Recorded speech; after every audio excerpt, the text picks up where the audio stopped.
Hey, shalom, shalom, mishpacha. Welcome to another edition of Ray Bash's Ramblings. I'm your host, Rabbi Yehuda ben Shomer. A lot of people have asked what my greeting means. Shalom, shalom, mishpacha. It's peace, peace be unto you, my family. Mishpacha is the Hebrew word for family. And this is what this video is all about. If you'll recall, the current slogan for Olive Garden is when you're here, you're family. And it shows people sitting around a dinner table all laughing and sharing food and having a good old time, you know. And even this whole family theme has been brought up in politics, has also been brought up in car commercials, the local car commercials that I'm seeing around my area, where it says, yeah, you come buy your car from us because we treat you like family. And then somebody gets on with the testimony, I just loved buying my car from these people. I felt no sales pressure and they treated me like family. And family, it's just being thrown out there as the current buzzword, but yet we really don't know what that means. We don't know what it means to treat each other like family. We don't grasp what family really means. Why? Because this whole Brady Bunch, Leave It to Beaver, feel-goodery type of family dynamic that's trying to be portrayed through these current television commercials, hardly anybody understands, because there is no such thing as a normal family. What normal is today is abnormal. The normal today is dysfunctionality. And you know what? It's kind of always been that way. All you got to do is go back to the book of Bereshit, Genesis. You see Cain kills Abel. You see Jacob and Esau going at it.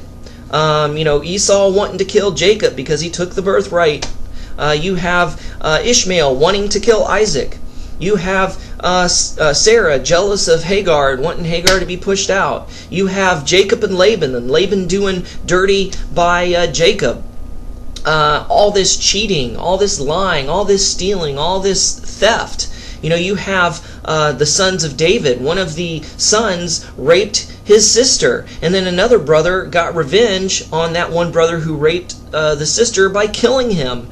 And it's just subversion and cloak and dagger and just dysfunctionality, like all across the board from the very beginning, all through the lives of the various patriarchs. It's ridiculous. So the Torah is full of mistakes, not full of errors, but full of mistakes. What do I mean by that? It's full of other people's mistakes. In other words, the Torah doesn't sugarcoat anything. It just says, this is what happened, and here it is. It says, this is what not to do. So I'm glad that the Torah is like that. It doesn't pussyfoot around issues. It just lays the cards out on the table and say, yep, this is what happened. It wasn't right, it was wrong, and that's why you shouldn't do it, and this was the end result. See, nobody prospered by this. This was a bad thing. But kind of getting a little bit off the track here. But, family. Family's supposed to mean something. And we don't even know what family means anymore. We've been so desensitized and so dysfunctional that we say family all the time, but we really don't know what the word means. We really don't know how to act properly like family. Because to be perfectly honest with you, if somebody says, oh, they treated me like family, or I go to this place and I'm like family, or come in, make yourselves at home, I kind of get a little bit leery. Why? Because of the way families treat each other today. All you got to do is watch Jerry Springer or watch one of these, redneck TV talk shows, and there it is. That's family. It's totally dysfunctional. All you got to do is watch a soap opera. That's family. That's what they're portraying as family. Quite frankly, I kind of want to be treated like a total stranger. Why? Because sometimes we treat strangers better than we treat our families. Why is this? Why do you think this is so? Well, I think part of the reason is why we get so snarky and so down and dirty with our family is because we feel safe. Because they know us, we've been around them, we've lived with them, they know our personalities, they know we go through phases, they know all of our quirks, they know all of our flaws and faults, and there's no hiding it, so we just flaunt it in front of them. And sometimes we go off on our family members because we know that they'll eventually forgive us. We may hurt their feelings at first. They may get ticked off with us at first and not want anything to do with us, but they'll come around because You may be able to choose your friends, but you can't always choose your family.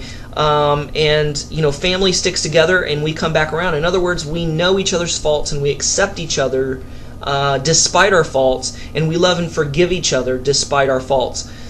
That's why the saying goes, you hurt the ones you love the most. Why? Because it's safe.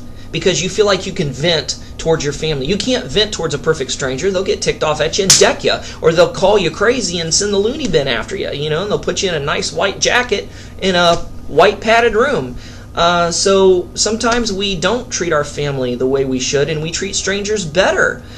I kind of get this family picture of, it's 8 a.m., it's time for the kids to go off to school. The husband's trying to get off to work. Mom's trying to pack the lunches before the school bus comes, and Dad's grabbing the cup of coffee, and, oh man, he spills stuff on his shirt and has to go up and change, and he's cussing all the way up, and then all of a sudden, the mother's like, Judy, get down here right now. You're going to be late for school. But Mom, I can't find anything to wear, and it's just chaos. And everybody's, if that's how you treat family, okay, don't treat me like family. Treat me like a total stranger. Why? Because I think of my mom. God bless her. God love her. She always was nice, and she really never raised her voice or yelled unless you got on her last nerve or just totally defied her outright. But even when I was little, I remember she would get on the phone, and she'd be talking to me like I'm talking to you, and all of a sudden the phone would ring. Hello? Oh, This is? Yes. Okay then. Thank you very much. Okay. Bye-bye. And I'm like, Mom, what was that? What was what? Your voice changed. You changed your voice when you got on the phone. No, I didn't. Yes, you did. Mom, you have a telephone voice. No, I don't. Yes, you do. You talk to people differently on the phone than you do here. We put on this veneer for strangers. We put on this plastic feel-good covering, this cloak, to disguise how we really are towards our close family and friends, because we want strangers to see us as nice people. We want strangers to see us as good people, as normal, typical people. And so we treat strangers better than we treat our family a lot of times. Abraham, even though his life was full of dysfunctionality within the family dynamic, he is known through all the three major religions of Judaism, Christianity, and Islam as being the epitome of hospitality, where he would often take in strangers. Jewish tradition has it that he'd open all four corners of his tent so he'd get a panorama of the desert, and if he'd seen anybody on the horizon, he would beckon them in, wash their feet, give them something to eat, tell them about the one true God, and send them on their way. And he treated these strangers like they were kings, like they were royalty. He didn't treat them necessarily like family per se. So it kind of boggles my mind sometimes when somebody says, oh, come in, make yourself at home, or when you're here, you're family, or I want to be treated like family. No, I'd rather be treated like a guest. I'd rather be treated like a total stranger. That is until we learn as a body of Messiah, till we learn as a body of believers, till we learn as a Torah-obedient people what it means to truly be family, to truly love each other and to treat each other the way we should, and to do one another right. Do unto others as you would have them do unto you. The golden rule that not only Yeshua talked about, but it's found in the Talmud. It's found in Judaism even before Yeshua came on the scene.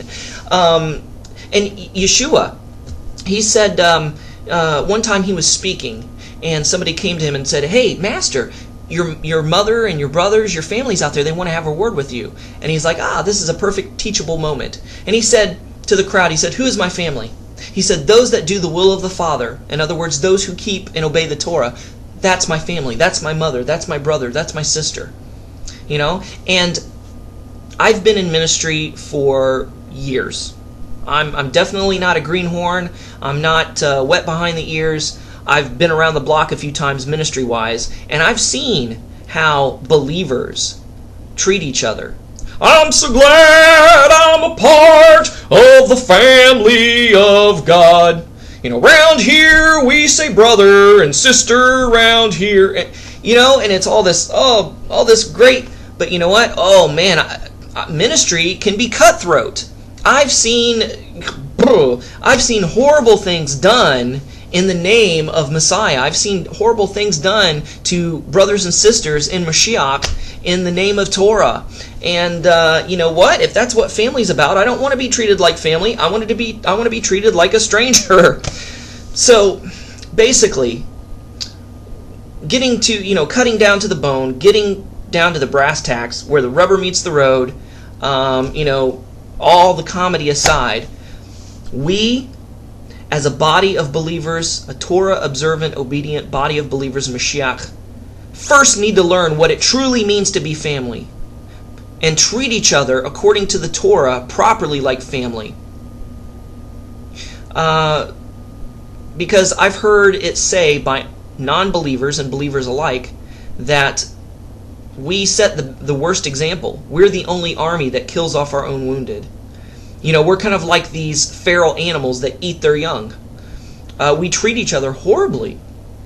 We need to learn what it means to walk in the footsteps of Yeshua our Messiah by walking and following the Torah. We need to learn what it means to be family. We use this word family and we don't even know what it means. Just like we use the word love and we don't even know what it means. Sometimes we mistake lust for love. Sometimes we mistake vendettas and revenge for the word family. Yeah, really, we do. So we need to know what it means to truly be mishpocha, what it truly means to be family. Maybe one day I ought to do a word study on that. So kind of a tongue-in-cheek kind of thing. You know, I don't want to be treated like family because families are so dysfunctional. I want to be treated like a total stranger. And I know when you say, oh, people, he treated me like a stranger, usually it's kind of this New Yorker hard-nosed attitude stranger, like, hey, what you doing bumping in it? Watch where you're going! You know? Or who do you think you are? Or it's like, hey, sir, how you doing? Do I know you? You know? And that's what we usually think is this rude thing when you say, well, he treated me like a stranger. But in reality, we treat strangers better than we treat our own family because, like the example with my mom, we put on that nice telephone voice, we put on that smile, and we have that plastic veneer because we want people to think we're good, and we want people to accept us, and we want to be likable, you know? And so sometimes we treat strangers better than we treat our own family. So it starts at home. It starts with the individual. Say, Lord, Abba, teach me what it means. Teach me what the word family means. Teach me what it means to treat each other like family, to be a family, to love and to treat one another according to your Torah. Please, Abba Father, because right now I'm treating strangers better than I'm treating my own flesh and blood, my own spiritual kin. I'm treating strangers better than I'm treating them. So, Lord, help me, please, to know what it means to be part of a family, to belong, to treat each other the way that we should. To love one another, to accept one another, to pull one another up when they're down, to carry one another when they can't walk, to nurse someone back to health when they're sick, to guide somebody back on the path when they've lost their way. Not to kick a person when they're down, not to shoot our own wounded, not to wag our finger and blast somebody away with our words when they make a mistake. You know, so let's pursue this. As a body of believers, Torah-obedient body of believers, let us pursue this, what it means to be family. And then once we learn, and once Abba has showed us what it's all about, then let's act upon it. And let's treat our family better than we treat strangers. Let's turn the tables. We treat we're to treat strangers well, because we may be entertaining angels unawares. We may be even entertaining God unawares, because remember, Avraham received the 3 strangers, Hashem and 2 angels, and they were strangers, and he treated them like royalty. And we treat strangers better than we treat our own family. So let's treat our family better than we treat strangers, and let's keep it that way. You know, let's love one another and be good to one another and learn what it means to be a family, and then treat strangers just as well. Because right now the tables are turning. We're treating strangers better than we're treating family, and we need to learn what it means to truly be family and not treat each other in this dysfunctional, hypocritic, knock-down, drag-out way. You know, there's spiritual domestic violence going on. You know, and if there was spiritual police out there, they would be at our doorsteps almost daily with the sirens and guns drawn because of spiritual domestic violence among the body of believers, and it's shameful. What kind of an example are we setting for unbelievers out there? They're like, if that's what being a believer is about, if that's what being a Torah observant believer is about, I don't want anything to do with that. And you know what? I can't say that I blame them. So let's really reevaluate things and ask Abba to change us from the inside out. Thanks so much for watching. Shalom and Shavua Tov. Bye-bye.